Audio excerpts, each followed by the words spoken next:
The Curtiss Warhawk was a small, single-engine fighter in service with the US Army Air Force, Royal Air Force, and many others, primarily in the early stages of World War II. Distinguishable by the large air intake underneath the propeller, the Warhawk would prove most famous in Lend-Lease and volunteer squadrons, making a name for itself over the skies of China, the UK, and many Commonwealth nations. And in today's video, I'm going to be showing you how I went about building one of these aircraft.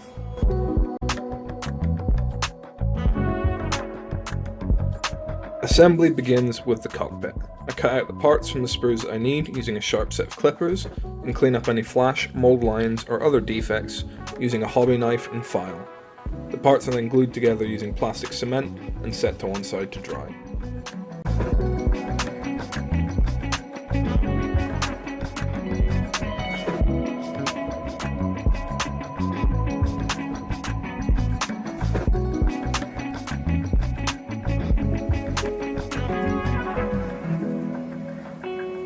While I did glue the seat in initially, I removed it before the glue had dried as I realised it would be easier to do separately, and the instructions called for it to be a different shade of green.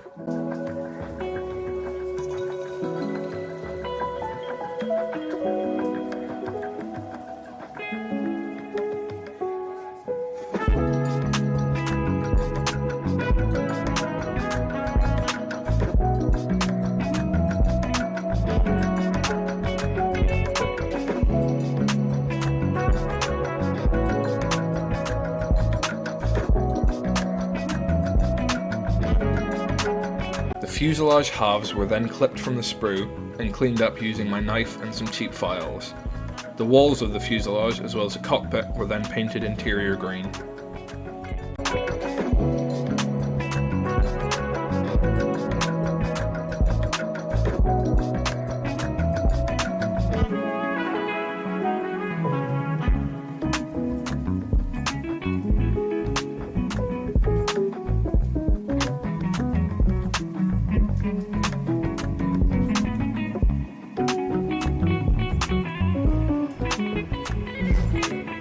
While the fuselage dried, I began working on the air intake. The parts were removed, cleaned and assembled as before, and then sprayed using a medium grey colour. Once the fuselage wall had dried, the section where the air intake was supposed to go was painted using a brush and a similar colour.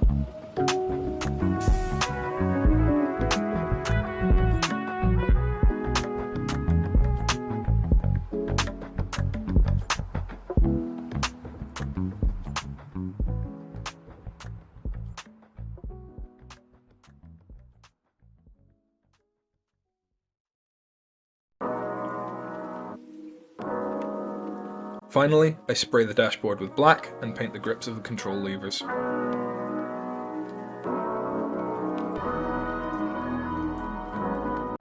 Once all the paint had dried, I set about assembling the cockpit. The seat was glued into place and left to dry to ensure it would not come out. Then, I glued the air intake to the front of one of the fuselage halves before gluing the fuselage itself together. Once together, I corrected the intake's position within the fuselage.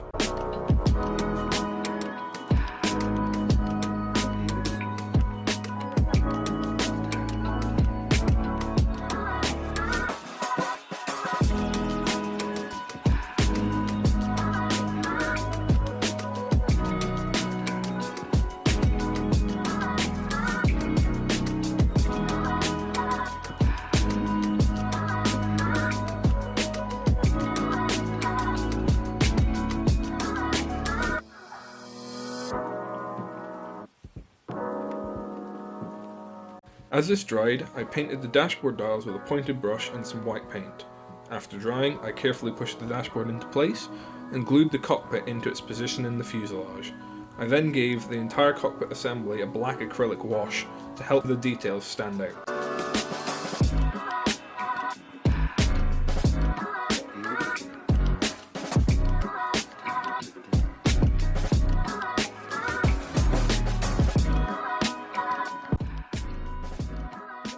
I also added some seatbelts from a set made by Edward, which were then secured using superglue, and the whole fuselage assembly left to dry.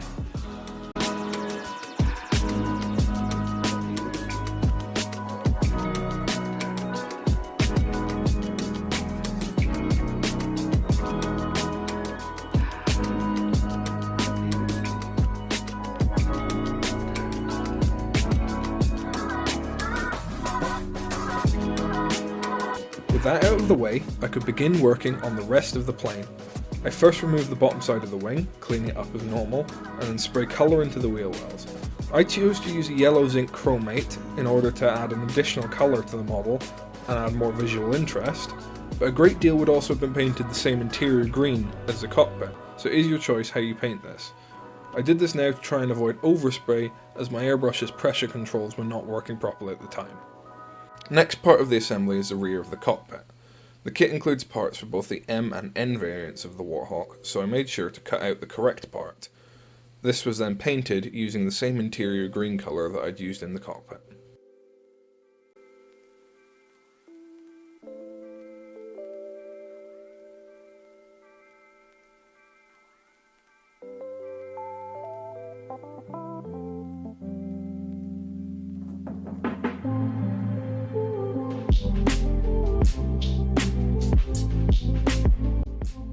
The remainder of the parts were then removed and cleaned before being glued to the rest of the assembly using a mixture of thick and thin glue.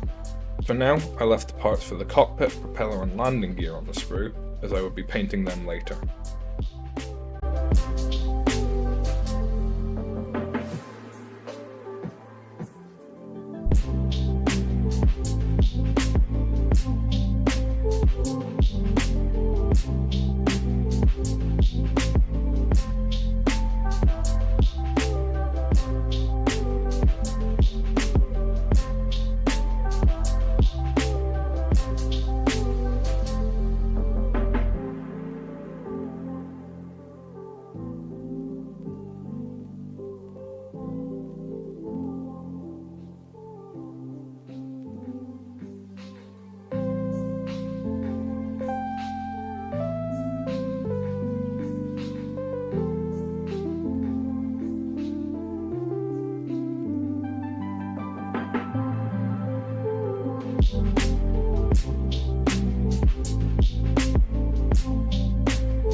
The last step before painting is to mask off the painted areas using some flexible black masking putty.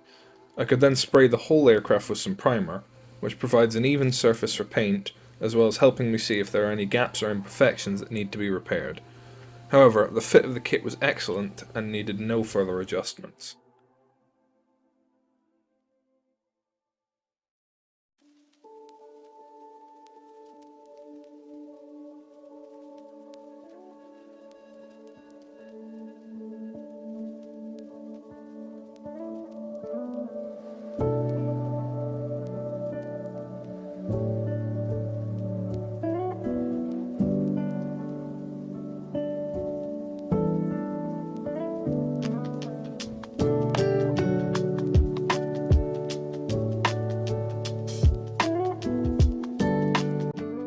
After the primer had dried, I sprayed the top side of the model with the same olive drab that had been used previously on the seat.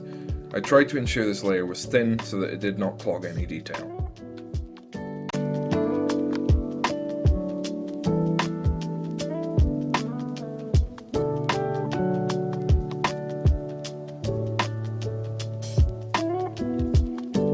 Once fully dry, the areas around the nose are masked off using a combination of masking tape and putty, and dark green was sprayed onto the nose and leading edges of the wings.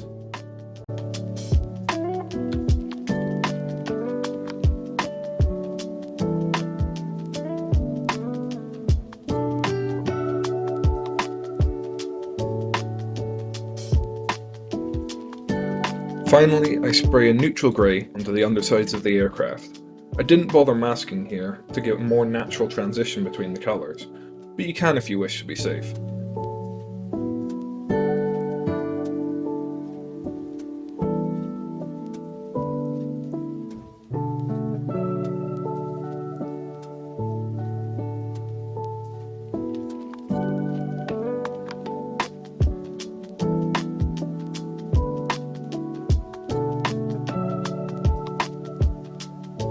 I then sprayed the aircraft with an acrylic gloss varnish, although I didn't record this.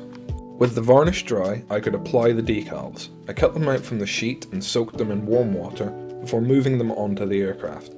I used some decal setting chemicals to help it conform to the surface and copy the underlying details such as panel lines. Perhaps due to the age of the kit, the decals, particularly the white sections, were extremely thin and disintegrated even before removing the paper. I had to try correct this using a combination of freehand brushwork and weathering, but if you're making the kit for yourself, I'd recommend buying a new set of them. On the plus side, they were so thin that I didn't need to do any work to unify the decals with the surface. Once in place, I spray the aircraft with another layer of gloss varnish to seal the decals. Once this coat had dried, I could begin weathering.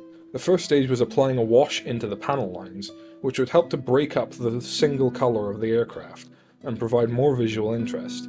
I mixed the wash from black oil paint and thinner and paint it along the panel lines, allowing it to soak in. I left this to dry partially for 1 day before wiping the excess off using a paper dowel. Make sure to wipe from front to back, as this would cause any leftovers to streak in the direction of airflow and give extra weathering. Then this was left for 1 more day to fully dry and a matte varnish sprayed to seal in and provide a good base for the next stage.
As the oil dried, I could begin working on the other details that I had left off.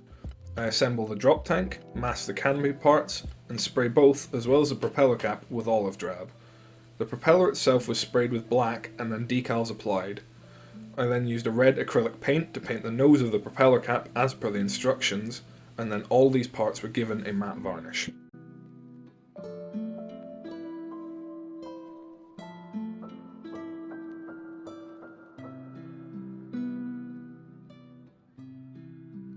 Once everything was dry, the propeller and drop tank were glued in with superglue.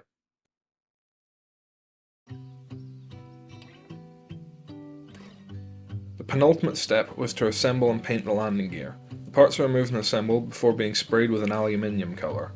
The tyres are painted with a black colour using a brush, before assemblies get a black wash and a matte varnish. Finally, the gear is glued into the fuselage using superglue.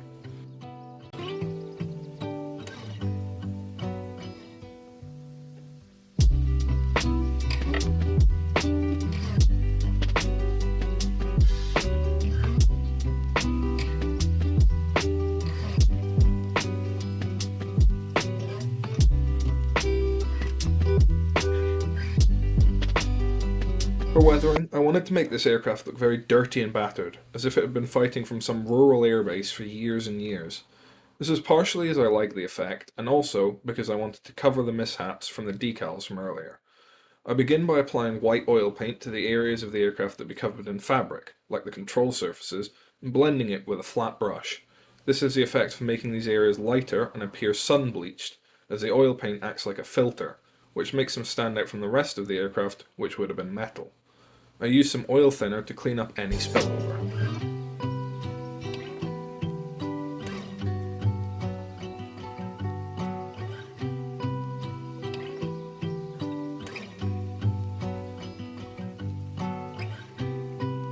I next painted stains and leaks using black and brown oil paint.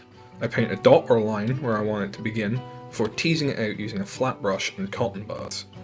I pay particular attention to the bottom side, as I wanted this to be very dirty.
The final stage was paint chipping. I used a silver paint to create small chips, using a paintbrush and focusing on the parts that would be heavily used, such as engine covers and wing roots. After doing this, I also used a bit of sponge and the same silver to apply it in a random pattern along the leading edges of the wings, being very careful as this is much less controllable than using the brush. Once this is done, the oil is left to dry for a further 2 days, and the plane is then given a final coat of matte varnish. Once this is dry, the radio wire and canopy are glued into place and the project is done.